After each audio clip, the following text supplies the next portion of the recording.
I have an entire room of sewing supplies. Most of it I inherited from my mother-in-law who had this room before me, but honestly, I don't use most of this stuff. So let me tell you what you need for making plushies. Hi, if you're new here, I'm Misty from the Plushie Class, and today we're talking about the materials that you need to get started in sewing plushies. We'll also talk about the few materials that you need to design plushies and a few extras if you decide that you really like doing this and you really want to get into it. So let's walk around my sewing room and I will show you the things that I use regularly when making plushies. And if you're interested in trying out any of these tools, I do have a free fox pattern that I've linked below. I have a whole basket full of scissors. And when I inherited this room, this is probably not even half of them. There were scissors everywhere. But I guess that's what you get when you have been sewing for 30 years. There were scissors in every nook and cranny. But we only need 2 pairs of scissors, okay? We need a pair of, from the junk drawer, anywhere you can find scissors that you want to cut paper with. I am definitely a rule follower, so I stick with the rule that everybody says, don't cut paper with your fabric scissors. So get yourself a pair of paper scissors and a pair of sewing scissors, okay? These, I don't know how old these are, but they are excellent scissors.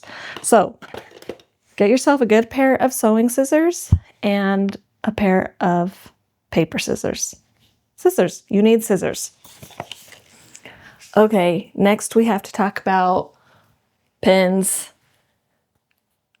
They're essential. Some people use clamps for sewing. I do not like the little clamps when sewing stuffed animals. You need the precision that the pins give you, but yeah, you need pins. Okay, the next thing you need are hand sewing needles. And you don't need a whole box of them, but a package is good enough. I preferably like a little bit bigger of a size. I usually go and look for the embroidery size, but honestly, I would use whatever I had to not have to go to the store again. So take that for what you will, if you're an introvert like me. But if I get to choose and I am at the store and I'm buying needles, I get the embroidery size. I like the length. I like the strength of them. I think that they are the best for like the ladder stitch and stuff because they're a little bit thicker and they're a little bit longer. So that's the kind that I prefer. Okay, 3 things in this little corner. First off, get you a seam ripper. You only need 1. And then you're gonna need a fabric marking pencil. I like to go simple. I prefer either a white pencil or a black pencil. I feel like they write on the minky better, and I just don't get a good result with the markers on the minky. So the pencils, I can get it on there.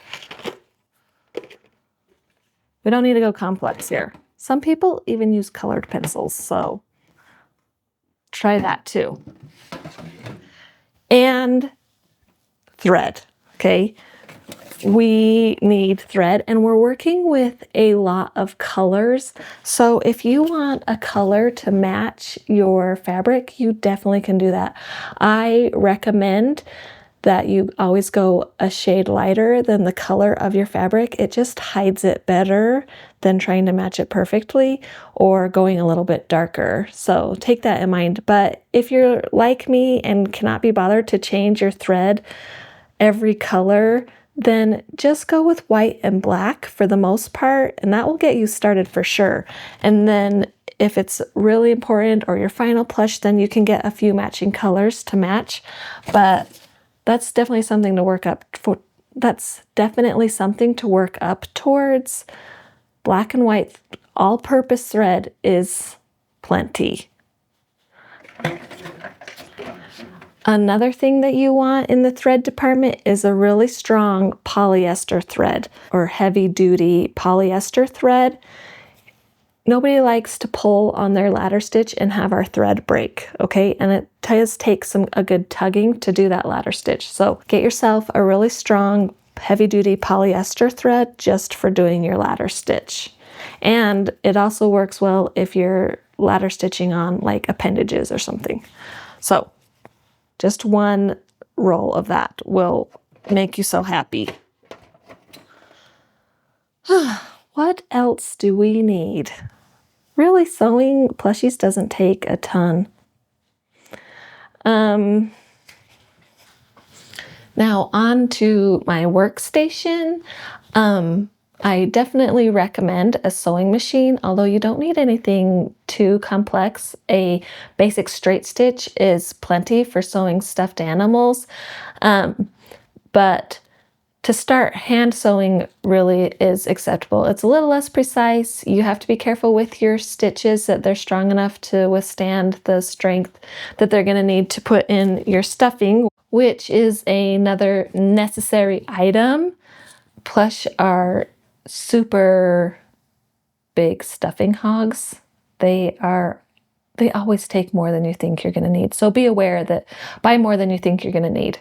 This is a 20-pound box, but if you're just starting, you probably don't need that much. This does last me a while. Okay. I just have a few more things that if you want to really get into this hobby that are not necessities, but are nice to have. I have my hemostats that are super nice. They kind of are like scissors, only they are grippy. They close on you. They clamp at the top. These are perfect for getting into long skinny parts, grabbing them and pulling them wrong side out. Okay, I've got two different sizes here. I use this one size way more than I whip out these bad boys. These are almost 100% what I use. The other thing that I really want to emphasize are these little scissors. You don't need these, but they really are the best. I am sad when I lose them. But if you can see, they are super thick along here. This dimension, they are so strong. And they actually have like a little serrated edge in there that they are perfect for clipping your seams.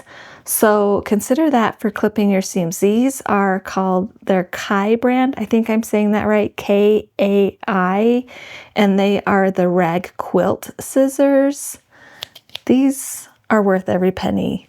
I've gone through a lot of small scissors in an attempt to clip my seams, but these are the ones that I have continually come back to time and time again, and they have lasted me years, okay?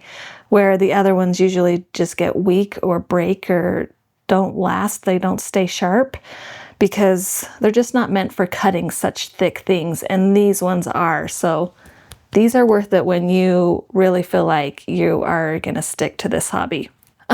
Two other things that I want to mention in the nice to have but don't necessarily need. You can have safety eyes. Those are fun and easy to use. And embroidery thread also is super nice if that's the way you choose to do your eyes. And that's really all you need to begin sewing stuffed animals. Easy peasy. It really doesn't take a lot. But let's go a little bit over what you need to draft a stuffed animal. And really, this list is so short. A pencil. I really recommend a pencil. The accuracy that you get with a fine pencil line cannot be beat. I have a measuring tape. It's nice to measure round curves with this sometimes when we need to. I also have taken one and I've cut it down really short so I am not dragging around a giant long measuring tape. So if you have more than one, you can cut it down. That's super helpful too. The next thing that I would recommend are flexible rulers that are see-through. They are super nice. These are the two sizes that I use the most. Having these rulers, this one is 12, these are all 12 inches long, but sometimes you might need a 24-inch or a 18-inch depending on the size of the plush that you're making, but these are super handy as well for measuring and ruling. And you guys all know my very favorite tool, I use it all the time, is freezer paper. The value of freezer paper cannot be undersold, okay? This stuff is so great. When you're making a plush and you're drawing it and then you need to alter it, ironing the freezer paper onto itself is so fast, so quick, and the easiest way to adjust it.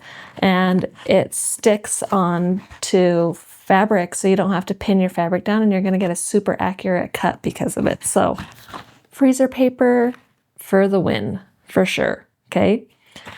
And then an honorable mention, you're gonna need your iron and your ironing board for your freezer paper. Another thing that I really like for making circles is a compass. Any little compass will do, but a way of making that circle curve is super handy as well.